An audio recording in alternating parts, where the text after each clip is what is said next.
Hello out there, everybody. Hello, and you know who I am. That's right. It's Jessica Koch. I am your host, and this is Profound Professionals. It is the interview series that has been coming to you for 9 years now. That's right. I like to remind you because can you believe it? I can barely. 1,000 guests from all over the world that help improve your personal life or grow your business. Just you wait. Just you wait to see and hear who you've got today.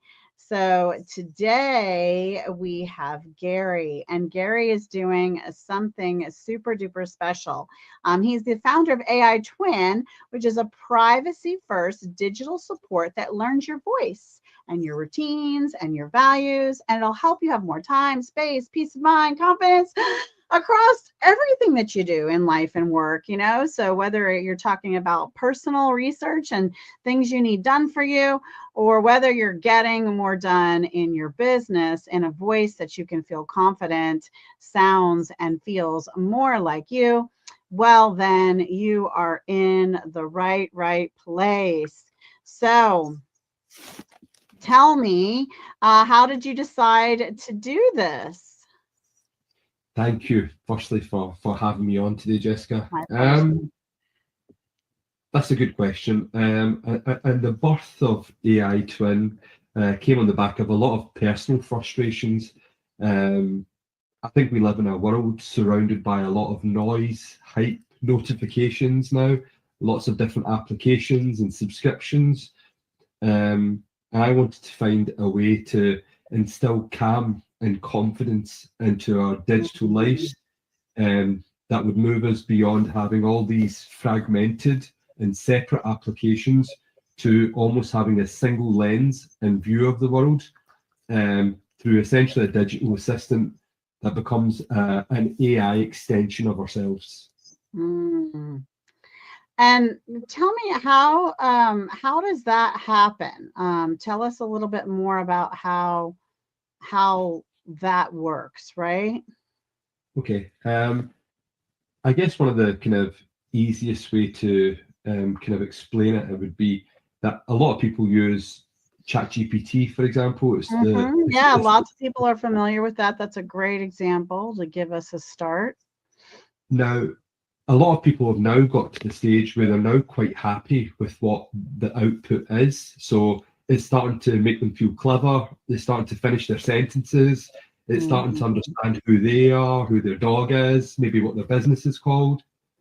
And I guess the example that I give around that is that the reason it's doing that is you have either knowingly or unknowingly been training it for the last 6 months, year, 2 years. And I guess a way to think about it is if you were to wind back the first time you used ChatGPT, rather than go straight in and ask it for an email or a blog or a proposal, had you started your journey by saying, ChatGPT, my name's Gary, this is the business that I operate in, this is the area within which I work, these are the types of customers I go after, this is what I've used in the past as maybe a marketing strategy or a sales strategy that's worked. This is what didn't work. This is who my team is. This is what they do well and not so well. Now help me create that blog post or proposal or whatever it may be. And it would have reduced that time to value. And that's part of what makes AI Twin special, because rather than you realize that value a year or 18 months down the line, we've designed it in such a way that it captures the essence of who you are within that first week of using the platform, and people start to see results within the first few days. Wow. So, I think one of the things that worries me is when I'm thinking about taking on a project like this and getting an AI to learn me. Like I had somebody did a webinar on creating your clone so that people, your clients could 24/7 ask you questions about marketing or sales or whatever your websites or SEO or branding, whatever your expertise is, right? And the AI could answer it for you. two things come to mind. One, I have a really difficult time, like especially one of the, I think, flaws in ChatGPT and even in creating custom GPTs is the limitation on how much information you can upload to them. And then the other hesitation for me too is how easy is it to do that, right? How easy is it to feed and take the time to get the system to learn me? Can you talk a little bit about that? Absolutely. It's a valid concern. And then to kind of add to that further, there's general concerns around the kind of privacy, the guardrails and the framework within which you operate. We work with a very privacy and security first mindset. So unlike a lot of the applications out there, we let you opt in and opt out of any of the data that's shared within our application. We also have a number of different ways that we capture data as well. So part of this comes from some of the applications that you might already have, for example. I guess an easy way of kind of speaking about that is even when you start thinking about things like health tracking devices, for example, watches and things that go around your wrist Yeah. or your body, Yeah. and they're all good and well. However, a lot of the time, one, people either don't use it properly, or if they do use it, they only use a very small part of it, meaning they've captured all this normally very meaningful data and it's going nowhere. They've not done anything with it. There's no plan for it. It's just something that they use to track every now and again. So a large part of what makes us special and different, I guess, is that we use only the best sources to capture truly who you are, whether that's from a tone and voice perspective, or whether that's bits around health as well. So actually, how healthy or not are you? And then we can use that. I think I've been hesitant to do, so there's a couple things I've been hesitant. I didn't mean to interrupt you, but I'm thinking about what you're talking about, and I don't want my personal health information, how well I'm sleeping or what my heart rate is or what any of that is. I don't want that out in the world. That's really private. And I don't understand the safety mechanisms or how to know what to trust. The other thing from a creativity standpoint is I have a very unique story and I want little support around writing my book, but I don't want AI to write my book, but I want to hold the copyright and the trademark to my book. And I do not want it shared anywhere with anyone. And so I haven't used AI to do any of that yet because I want something that's self-contained, that I own, that I know no one can ever see, and I have a guarantee that isn't going to be shared. And I haven't found that level of comfort yet. And so I'd love for you to talk about that. Absolutely. It's a valid concern. And just to kind of give you a bit of reassurance there, Jessica, a lot of people are in the same boat with it. They don't know how far to trust it. They don't want to share certain bits of information. So the very first version of AI Twin wasn't actually built within ChatGPT for some of those reasons that you mentioned. It was actually built within Microsoft Copilot. And one of the big things that set Microsoft Copilot apart from the likes of public LLMs like ChatGPT is that it's grounded within your data with a security first mindset. Now, probably an easy example for that to capture the idea, I guess, is if you use Outlook within your organization, then if I was your employee, Jessica, you would send emails to me and I would send emails back. No one out with that tenant could view those emails. So we would have trust that we're operating within the kind of refines of that kind of tenant.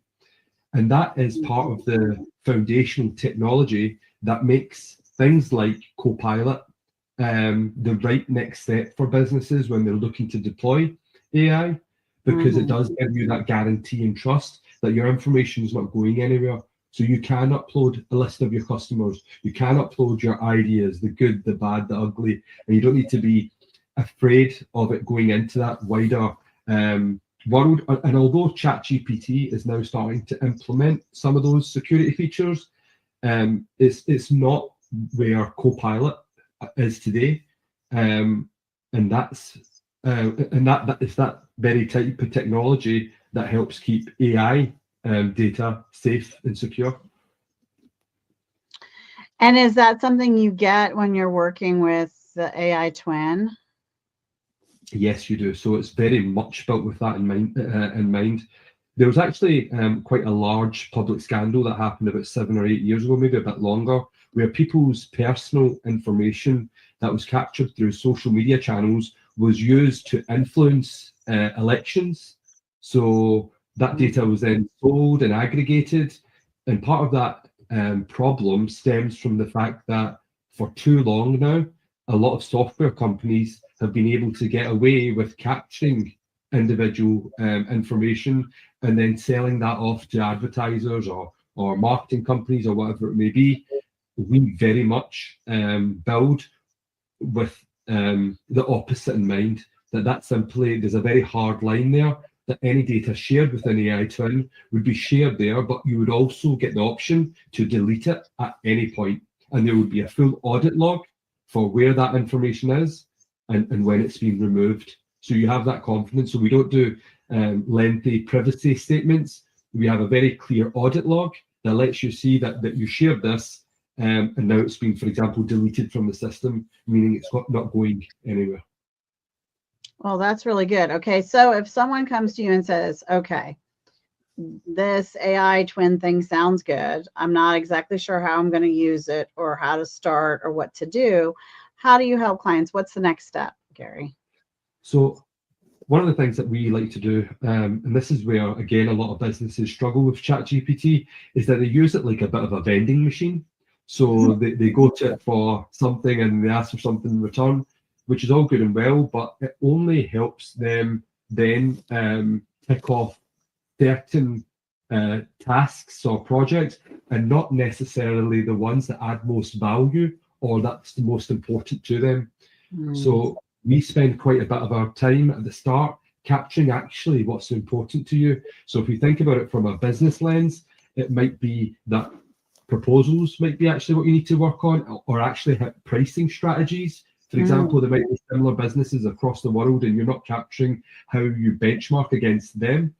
And then when you look at the personal side of things, maybe the thing that you need the most help with is the fear of turning up at a car garage and not knowing how much you're going to be charged for your annual car service or whatever it may be. So we spend that time in truly understanding those individual needs, and then we work to deliver against those needs within those first couple of days, so we know quickly people are getting the value that they need.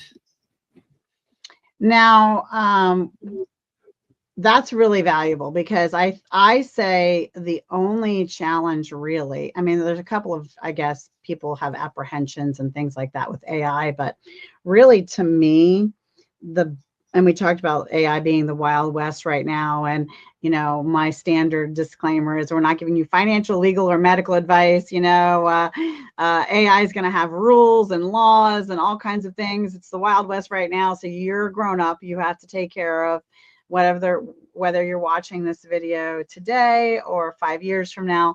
Make sure you check out what the local laws and rules are around how you use AI. But that being said, I love that you're meeting with them and helping them figure out what's the most important thing to get off of your plate with this AI tool, because it's our imagination that is our limitation. It really is. There's so much AI can do that we just can't even imagine how it can affect our lives and change our lives. That's truly it. Our imagination is our limitation, and what AI will do for us as an individual, as a society, as a world, in the kind of legacy we lead and the things we can accomplish in a lifetime versus what we could prior to it really being in the forefront of the conversation. Because the truth of the matter is, it's been here for what, 50 years or longer. AI has been working in some capacity for quite a while. It's just now a dinner conversation at the table of families now. Indeed. And one of the things you mentioned there around it being the Wild West, It really is, and you're seeing people use it in all sorts of ways, and there's not normally clear policies or guardrails in place. Mhm. And we make a conscious effort to call them out when Mhm. people use our platform. So, for example, one of the things that we can give and people can get on Google and ChatGPT is forms of medical guidance, but we call it out. We are not a doctor, and if Mhm. you're ill, this might help you discover what it might be. But now take this information together with your medical history and go and see the doctor. And Mhm. then you're truly making the doctor do real doctor work rather than the doctor sit and give you something from ChatGPT or Google. And this is no dig at the profession, because a lot of the time that's normally because of resources and having to see a large number of patients within a small period of time. However, we can't shy away from the fact that that happens in many countries, and that's simply not acceptable in my eyes. So there is Mhm. this Wild West, and we try to bring the right users in and have the right guardrails in place so it doesn't remain the Wild West. Yeah, so you're trying to assign at least a bit of a sheriff in town, a bit of a sheriff to help regulate things. Now, is this a monthly platform? Is this? It sounds like there's some coaching involved or onboarding. Like, what's happening here if I reach out to you and go to your website or call you or book an appointment with you? What's the next step? Like, how do they get to you and what's next? So we've got the first iterations of it built, and it's done through a basic data capture. I'm actually helping onboard personally our first. I've got a number in mind in terms of number of users that I want to personally do, and that's really to have that approach, exactly as you said, that people understand what it can do. They also understand the guardrails within which they want to operate. And Mhm. also, Jessica, is that I'm intrigued. So although I know what I built, I'm intrigued by how it will be used, because a lot of the time you have an idea in mind, but that's just not the way technology's ever worked. Is normally what happens is that the public decide how it will be used. Um, so for the for the kind of initial batch of users that we bring on, and I've been doing this already, is that I hold their hands through that first part of the journey. So I do it through weekly calls. I've got kind of guides in place, and even the setup calls I'm kind of going through with them Mhm. to make sure we're getting the right data, we're ensuring that we're delivering value, but then also just to understand what they like about it, what they don't like about it, and actually where they see the limitations, because that's what will truly help shape the product in the future. I love that. I love that. So are they going to go to your website to start this process, or what's the best website for you? So at the moment, I've actually got it hosted on two platforms. So one is Stan. It's a new kind of platform that's used for kind of digital products and services. And the other one's a community called School that you might have come across. It's larger in the US than it is over here at the moment. And Mhm. that's where I'm doing my initial bit of hosting. There is an application that's been made also.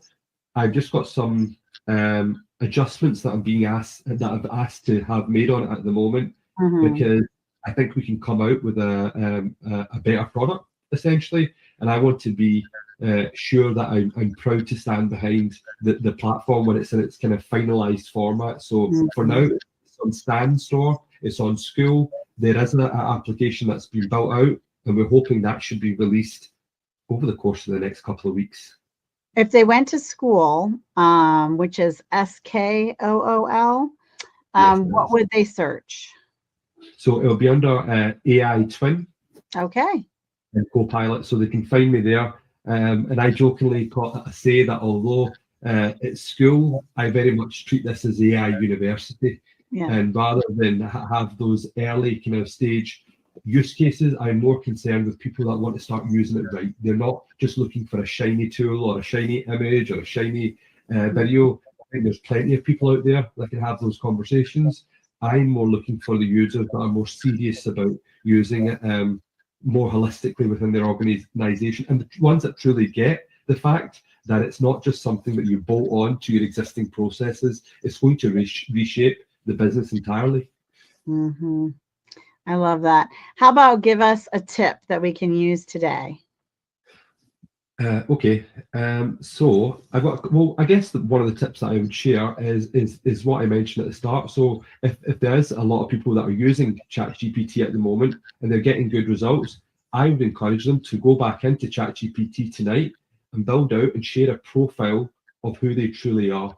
So a bit more of a deeper capture on who they are, what business industries they operate within, what types of customers they target, who some of their star players are within their organization, where they've maybe spent some money this year already on marketing, and what output they've got, and then start to kind of work with it, because I think it will drastically improve the output that people get as well. But I'm going to share one other with you as well. So I'm actually just bringing this up on my side because it's a bit of a funny one, so I might need to read it out as such, but I won't read it all out, but I'll give everyone the gist, I guess, of what we're trying to do here. But when you go into ChatGPT, a lot of people will find that it has a tendency to agree with you, which I think is very dangerous, especially if it's validating an opinion that is wrong. So within the instructions part of ChatGPT, so in the bottom left-hand corner, you go to settings and instructions. You can basically tell it from now on, do not simply affirm my statements or assume my conclusions are correct. Your goal is to be an intellectual sparring partner, not just an agreeable assistant. Every time I get an idea, do the following: analyze my assumptions. What am I taking for granted that might not be true? Provide counterpoints. What would an intelligent, well-informed skeptic say in response? And then test my reasoning. Does my logic hold up under scrutiny? Your role is not to argue, but it's to push me towards greater clarity, accuracy, and intellectual honesty. And that's a bit of a mouthful, and there's actually a lot more, but hopefully people will get the idea of what we're saying there. We're basically saying to it, your job is not just to nod along, it's to truly challenge us to think better. Yeah, and just remembering to do simple things too, like when I talk to it, I say, think about and go back through all the chats we've ever had before and give me a comment or a statement that is going to help me promote this based on that, right? And it's really a different response than if I just say, give me some content or media on this subject. If I tell it to then also take into account every conversation I've ever had with it, it does think differently about how it responds. So it is fascinating because I have been using it for a long time. And although I haven't programmed it exactly the way you said, I have been telling it to remember our conversations, remember what you know about me and things like that. I say things like that to it. Do you know what?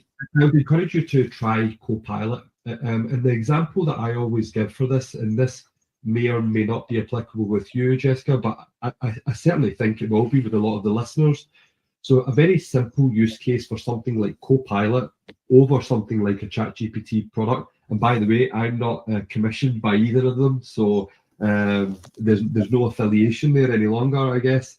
But within something like Copilot, it can help tackle a challenge businesses have had for years. So for so long now, businesses employ employees. Those employees learn more and more about the business while they're there, and then they walk out the front door, or they get promoted up, and that business information leaves with them. And AI can start to handle that as well. So what you could do for that is that going forward, you would mandate that anytime any of your team is on a customer call, that it would transcribe that full call, capture all the actions, store them somewhere centrally, and it means anyone then coming in understands exactly what was said, but more importantly, what was promised, because business owners want to ensure that their customers are getting a good representation of them, they're not repeating themselves, and more importantly, they're following through on the promises that they've made. Yeah, I think that's wonderful. That's really great advice. Let's talk about a nonprofit cause close to your heart and that you care about. I would say at the moment it's children in need. So that's a big focus in the UK at the moment. It's a children's charity that supports children across a number of areas like poverty and social inequality, mental health. I've got two children of my own now, a 1-year-old and a 4-year-old. Oh, wonderful. Yeah, it's definitely life changing, and I think it gives a lot of perspective on what we should prioritize while we're here. And I was raised by a single mother, had a bit of a tough upbringing, and I can see that every child deserves an opportunity. They deserve to be feeling safe. They deserve for their voices to be heard. They deserve the support when it's needed. So it's really nice to see charities like this get the attention that they do. So children in need at the moment, that would be That's one. a good charity. I love that you're sharing that. And, that's a fascinating thing to think about, right? Because your AI twin can do things like research the best priced diaper, or the most nutritious baby food, or the best snacks to pack for a toddler, or the highest learning toys and tools to get for your children, for whatever gifting. And there's just like so many things that you don't have to work that hard to think about anymore, but you can still provide the best. Yeah. It's something else that, again, it's a bit of a personal example, but only about 5 or 6 months ago, we found out my youngest was intolerant to kind of dairy. So it acts as a bit of a reminder for those situations as well when you go to certain places, because I've been guilty of still giving him something maybe he shouldn't have because I didn't understand the ingredients the way I should have. And if I'm also honest, at times with another 4-year-old there, it's slightly slipped. And although I've got better at that, and it's something that no longer happens now, certainly in that first month or two after we were told, you almost had this kind of default behavior that you slipped into, that you can have this when actually you can't have that. And that's because I've never paid enough attention to the ingredients that are there. So I think there's really meaningful examples as well within which something like AI Twin can help. Well, yeah, because it can give you menu suggestions, and and if you're going to a certain restaurant, you're going there, you can ask for the best menu choices for that child. And like, there's so many things that you can do to have it help you prepare, and it can even find really wonderful tasting alternatives for like ice cream and things like that, and the best places to buy them, and it can do all that work for you. You just have to ask, right? I love the ask and you shall receive, from my favorite book of all time, Ask and you shall receive, knock and the door's open. That is what AI gives us. And I love, love, love that. Speaking of books, how about a book that inspired your personal life or helped you grow your business? So this is actually, I would say both. It's both helped in my personal life and as I set up my business. It's actually a book by a gentleman called Mo Goddard, who was the chief business officer for Google. And he wrote a book called Solve for Happy. And it's based around essentially how we get happier as individuals, and the stuff to watch out for. And I think it summarizes it or captures it quite well, that normally your unhappiness is the gap between your expectations and reality. And that's something that I continue to work on every day. Like, that's just something that's inbuilt to me, that we have certain levels of expectations on how things should work out or could work out. And when they don't, it becomes a gap there, and that gap causes unhappiness. So I read it.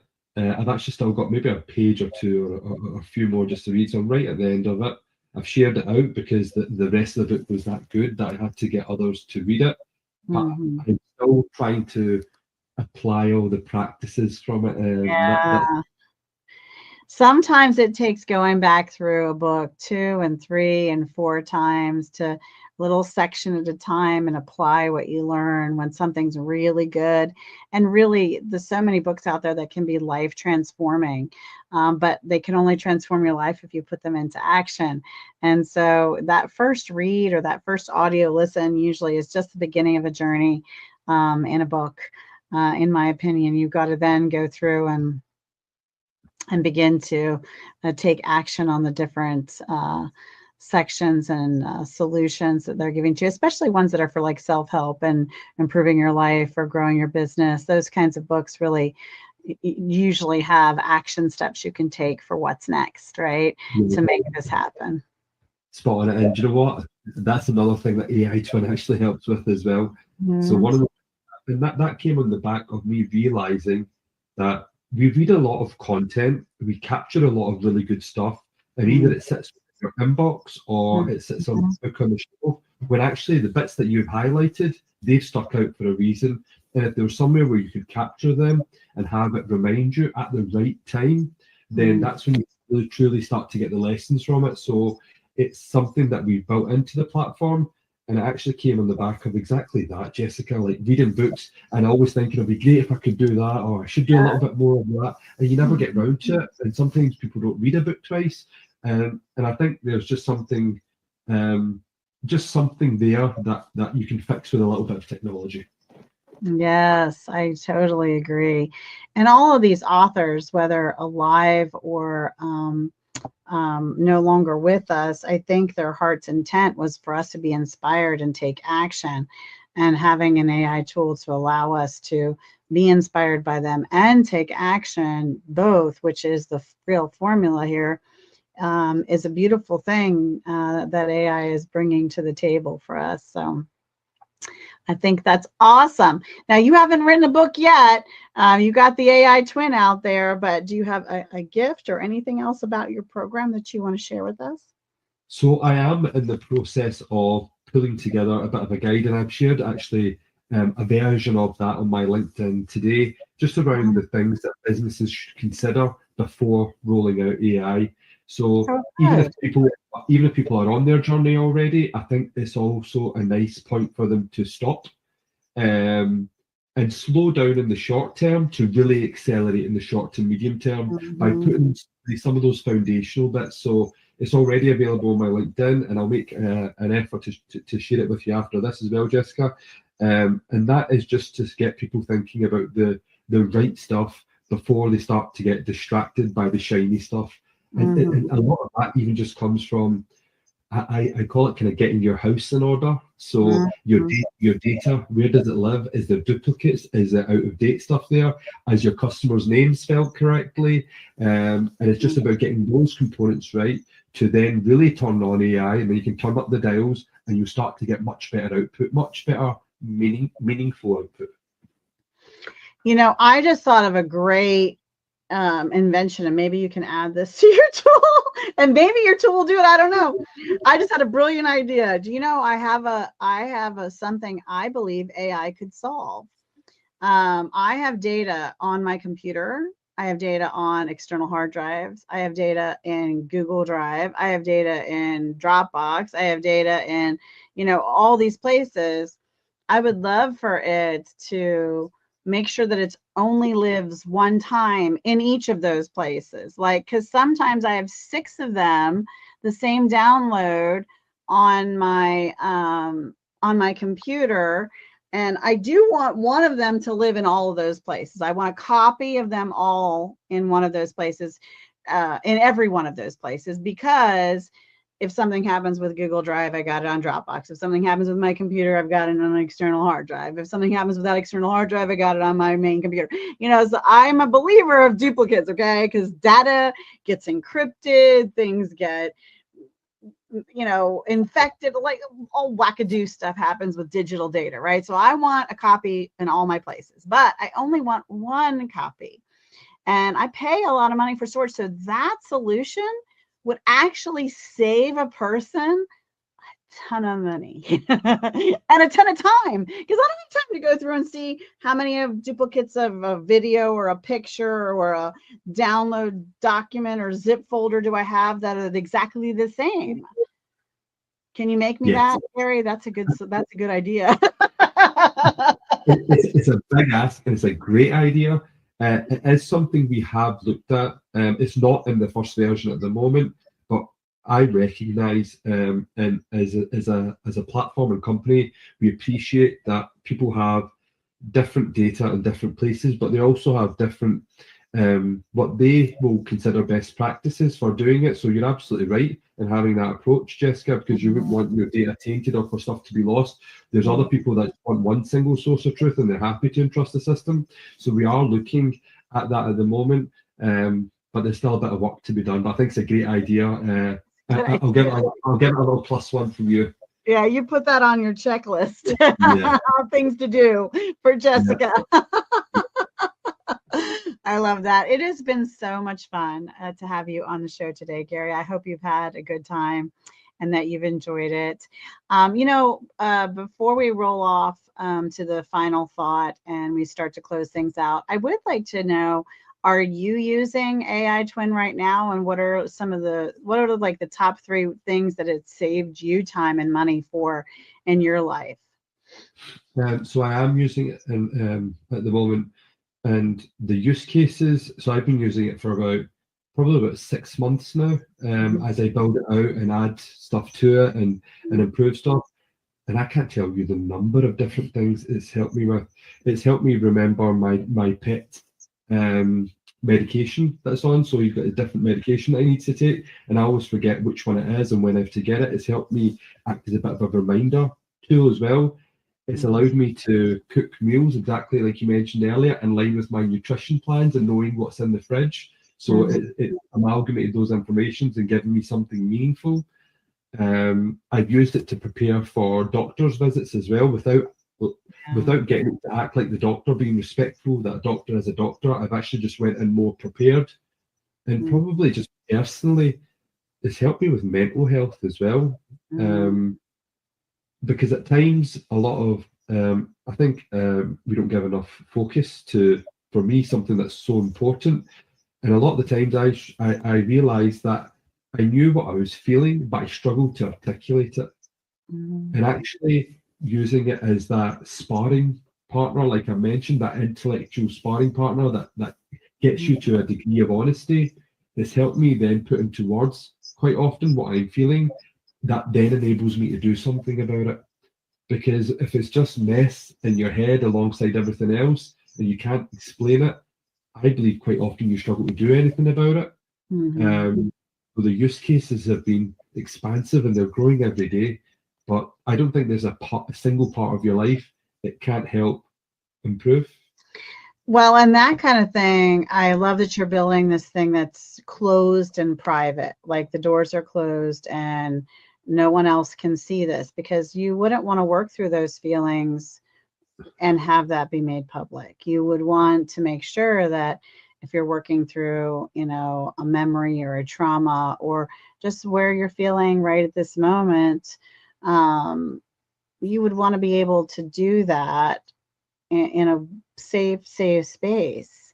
And so I guess you provide, when someone works with you, the parameters of how you're protecting the information, how you're keeping it safe, and all of that jazz. And I think that's great. And so is it good for someone who wants to write a book like me, who doesn't want anyone to ever see the copyright or see, I don't want anyone to, to take my story is special to me, and I don't want anyone to take it, but I also want it to be able to reach out and do historical research. Like, I want the AI tool to be able to go and look up documentaries for me and tell me what was happening in history at this time, and tell me about what was the immigrant process when they came over on the boat, because some of that's part of my novel series that I'm writing, and I want to know, and I want some accuracy on that and some sources and things to look at and read and watch and whatever. So is your tool set up for an author who wants to do something like that? Absolutely, it can. And that's an excellent example, because you're giving it your tone of voice, you're giving it your memories and thoughts, and you're pointing it in the direction of those things that influence you.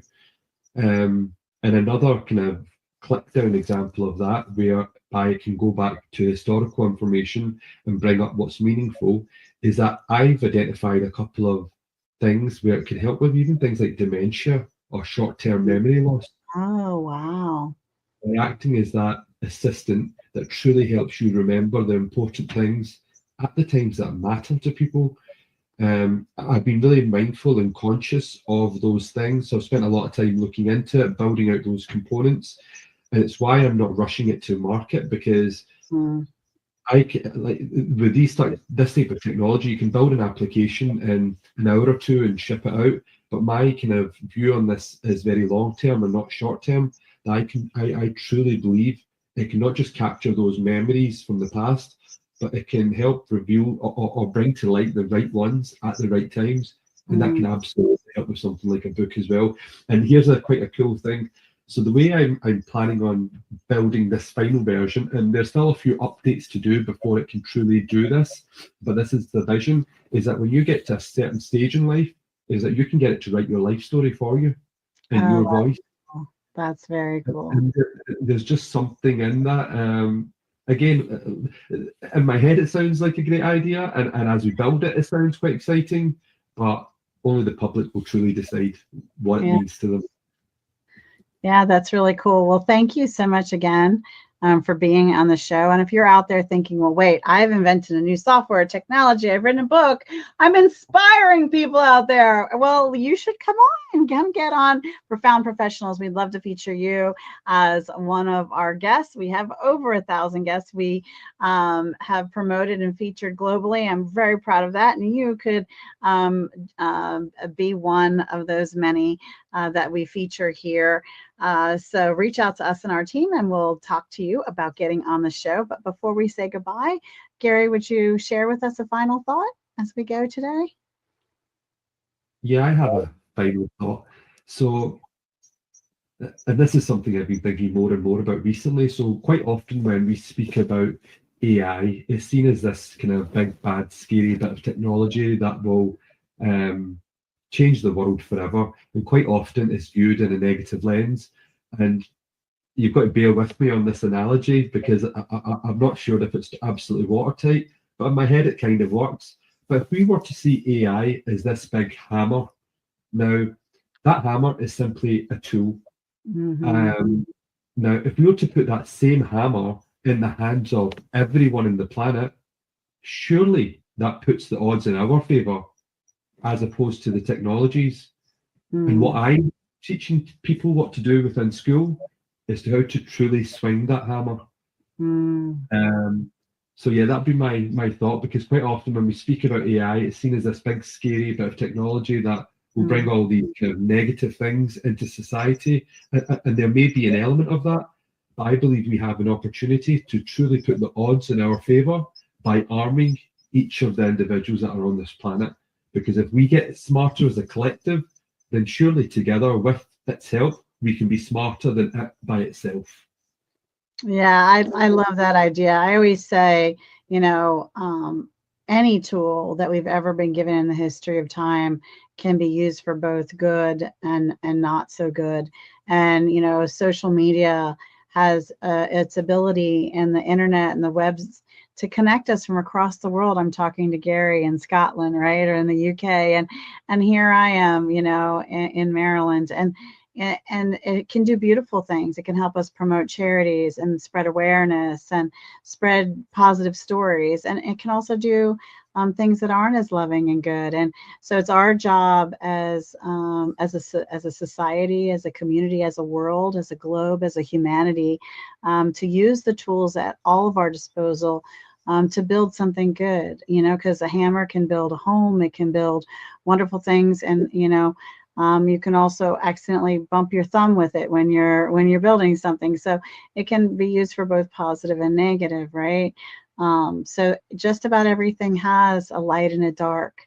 And so reminding us in our final thought today to choose to learn and discover the tools that are at our disposal in the world of AI and beyond, and use all those tools for the power of good. That's a good thought, Gary. Thank you so much again for being on our show. I'm your host, Jessica Koch. This has been another Profound Professionals. And until the next one, be kind to yourself out there and be kind to each other. Bye, everybody.